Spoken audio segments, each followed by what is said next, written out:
sebenarnya kita ini untuk Allah atau tidak sebenarnya. Tapi saya pikir-pikir kalau kita masih bertanya seperti itu berarti kita termasuk orang-orang yang benar. Lah kenapa? Karena orang yang benar tuh senantiasa harap-harap cemas gitu kan ya. Harap-harap cemas kita ini sholat diterima atau tidak. Tapi kita tetap mau sholat yang dengan yang terbaik.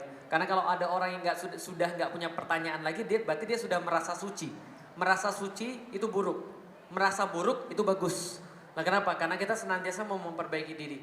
Ada satu kisah tentang Abdullah bin Rawahah. Abdullah bin Rawahah ini adalah seorang sahabat Rasulullah yang ahli syair. Dia pintar sekali buat syair yang bisa membangkitkan orang untuk kemudian berjihad.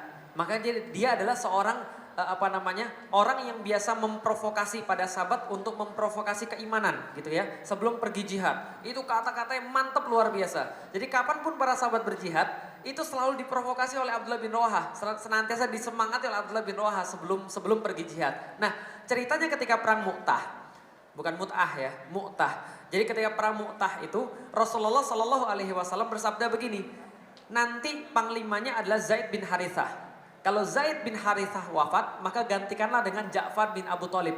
Kalau Ja'far bin Abu Thalib wafat, maka gantikanlah dengan Abdullah bin Rawahah. Nah, maka sahabat-sahabat itu semua sudah tahu. Lah kenapa 3 orang ini besok syahid gitu kan ya. Nah 3 orang ini besok syahid lah kenapa? Karena Rasul sudah ngomong.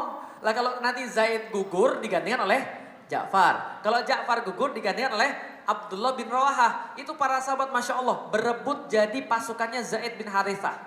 Lah kenapa? Pengen wafat duluan. Itu kalau para sahabat begitu, berebut paling wafat. Siapa yang pengen wafat duluan? Menghadap Allah Subhanahu wa taala. Yang kedua adalah yang paling cepat penuh adalah pasukannya Ja'far bin Abu Thalib. Besoknya benar. Ja'far meninggal, Zaid meninggal, lalu kemudian diambil Ja'far, kepemimpinan itu Ja'far meninggal. Ketika Ja'far meninggal, Abdullah bin Rawahah itu ketika melihat bendera la ilaha illallah Muhammad Rasulullah yang penanda pasukan paling depan atau penanda pemimpin itu jatuh ke tanah, diambil itu kemudian benderanya, pas mau maju dia agak sedikit dredeg gitu loh. Tahu dredeg? Terpaku kakinya, gak bisa maju. Lah kenapa gak bisa maju? Karena kalau dia maju kan syahid, dia pasti mati. Ketika kakinya gak bisa maju itu dikisahkan dalam sirah itu, dia membuat syair yang terakhir. Masya Allah, syair terakhir ditujukan untuk dirinya sendiri. Apa yang dia teriakkan dalam bahasa Indonesia? Wahai Abdullah, kenapa saya lihat kamu benci dengan seruan surga? Padahal dulunya kamu adalah sperma yang tertumpah di kasur saja. Kalau kamu tidak mau maju ke depan, saya akan seret kakimu ke depan dan untuk menyongsong syahid. Langsung kakinya bisa digerakkan. Setelah digerakkan, dia kemudian syahid di medan perang ketika di perang Mu'tah. Lalu kemudian kepemimpinan diambil oleh Khalid bin Walid dan pasukan Mu'tah itu kemudian berhasil dikalahkan oleh pasukan kaum muslimin. Nah jadi ini kemudian yang bisa kita lihat ketika Abdullah bin Rawahah kerjanya adalah menyemangati para pasukan untuk berperang, tapi ketika dia sendiri kemudian mau untuk berperang, ternyata kakinya dredeg. Nah, dikatakan oleh Rasulullah ketika di Madinah, sahabat kalian 3 sudah wafat.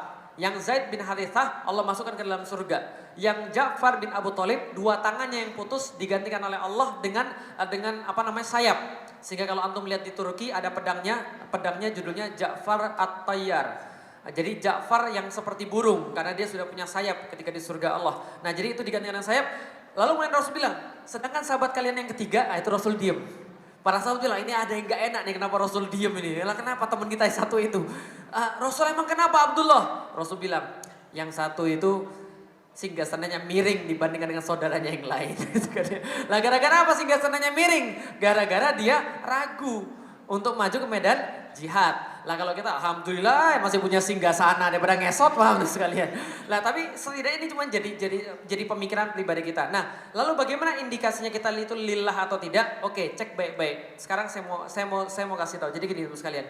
Orang itu Allah satu-satunya yang membuat dia terpusat atau bukan, yang menjadi sesembahan satu-satunya dan tidak ada yang lain, itu bisa dinilai dari beberapa. 1, coba perhatikan sehari itu antum berapa lama mikirin Allah, berapa lama mikirin yang lain. Itu penting sekali karena orang senantiasa membicarakan sesuatu yang dicintainya tanpa sadar. Jadi kalau antum tiap hari ngomongannya adalah tentang ya selain Allah, apapun itu, ucapan-ucapan selain Allah, itu tanda-tanda antum harus kemudian introspeksi diri. Jangan-jangan yang lebih antum ngomongin jangan-jangan yang paling sering antum ngomongin bukan Allah Subhanahu wa taala, tapi yang lain. Bisa dipahami teman sekalian. Tapi kalau setiap hari antum sering omongin, sering pikirkan, sering kemudian menyita perhatian antum, yang tadi saya bilang akifun tadi.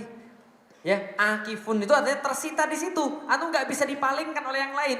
Antum pengen denger omongan tentang Allah, pengen ngomongin Allah, pengen baca tentang sirah nabawiyah, pengen ngomong orang tentang Allah. Saya kalau misalnya di kampung istri saya tuh nggak betah. Kenapa nggak betah? Karena di situ omongannya bukan tentang Allah. Kalau kita ngomong tentang Allah mereka nggak betah sekalian.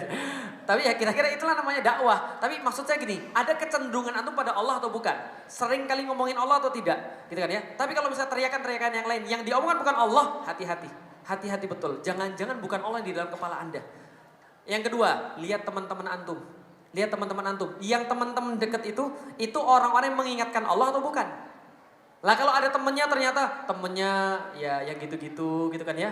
Tiba-tiba bapak saya nanya pada saya, "Li, kenapa sih kamu diusirin di mana-mana?" Saya juga nggak tahu, saya bilang. Padahal saya lihat saya sipit nggak juga sih. Kemarin ada yang sipit masuk pesantren nggak ada masalah Pak menurut sekalian. Jadi kayaknya bukan karena sipit juga sih. Karena apa ya? Karena saya followernya banyak, enggak juga sih. Oh, bapak saya bilang, "Salahmu cuma satu, Lik. Kamu nggak bawa duit itu aja." Jadi gitu. Nah, coba lihat tamasil tadi. Tamasil tadi kan lihat ya, yang mengalihkan perhatian antum. Antum marah gara-gara apa? Coba lihat. Hati-hati. Antum marah gara-gara apa? Apa yang bisa buat antum senang? Apa yang bisa buat antum marah? Itulah tamasil. Yang dikatakan di dalam Al-Quran. Yang berikutnya, yang sudah keberapa? Antum mau nggak mengorbankan diri antum di situ? Kalau antum sudah mau mengorbankan diri antum di situ, insya Allah itu sudah jadi tamasil. Seperti yang dari tadi sudah saya jelasin. Bisa dipahami teman-teman sekalian? Nah jadi inilah kemudian tentang masalah tadi ya, ketika pertanyaannya, apakah kita ini adalah orang-orang yang karena Allah Subhanahu Wa Taala? Ya kita berharap dan kita berusaha. Mudah-mudahan Allah mengizinkan kita ketika kita mati, benar-benar kita mati sebagai orang-orang yang teguh pada agama kita insya Allah. Amin.